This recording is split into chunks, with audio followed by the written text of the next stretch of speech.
Core commander हास में कायदे-आज़म मोहम्मद अली जिन्ना की मौजूद कुन चीज़ों को भी जला दिया गया। जानकर आपकी आंखों में आंसू आ जाएंगे। लाहौर कोर कमांडर हास दरअसल कायदे-आज़म की ज़ाती प्रॉपर्टी और रहायशगाह है, जिसकी तबाहाली वतन अजीज़ का तारीख तरीन बाब है। 9 मई को लाहौर में शरपसंद अफराद ने मोहम्मद अली जिन्ना के ज़ेर इस्तेमाल कई कीमती चीज़ें जलाकर खाकिस्तर कर दें, जिनमें कायदे-आज़म का आधा जला हुआ पासपोर्ट भी शामिल है। निजी टीवी एक्सप्रेस न्यूज़ के मुताबिक जिन्ना हास को तारीख के एयाम में देखा जाए तो जिन्ना हास बाबाए कौम की लाहौर में ज़ाती जायदाद के नाम से मशहूर है।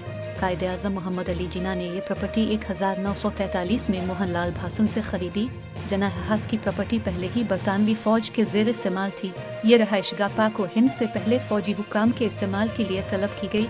रहायशगाह 31 जनवरी 1948 को डीरेकोजिशन करके कायदे-आज़म के नुमाइंदा मरातिब अली को दी गई। जिन्ना हास में कायदे-आज़म के ज़ेर इस्तेमाल नादिर व नायाब अशिया संभाल कर रखी गई थी। बाबाए कौम की कसीर तारुखी तस्वीर, सोफ़ा, सीट, स्नूकर टेबल जिन्ना हास की जीनत थी। कुर्सियाँ, सिगारदान, गुलदान, बिस्तर, जूते, कपड़े भी जिन्ना हास की जीनत थे। 1500 से ज़ायद तारीखी नवादरात भी जिन्ना हास के 3 मुख्तलिफ कमरों की जीनत थे।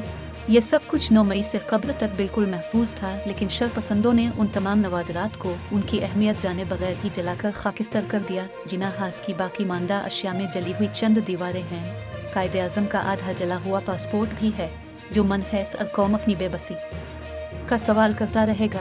मुश्तइल शरपसंदों ने मनसूबाबंदी के साथ तारीखी रहायशगाह पर हमला किया। शरपसंदों ने रहायशगाह में मौजूद सारे सामान को लूट मार का निशाना बनाया।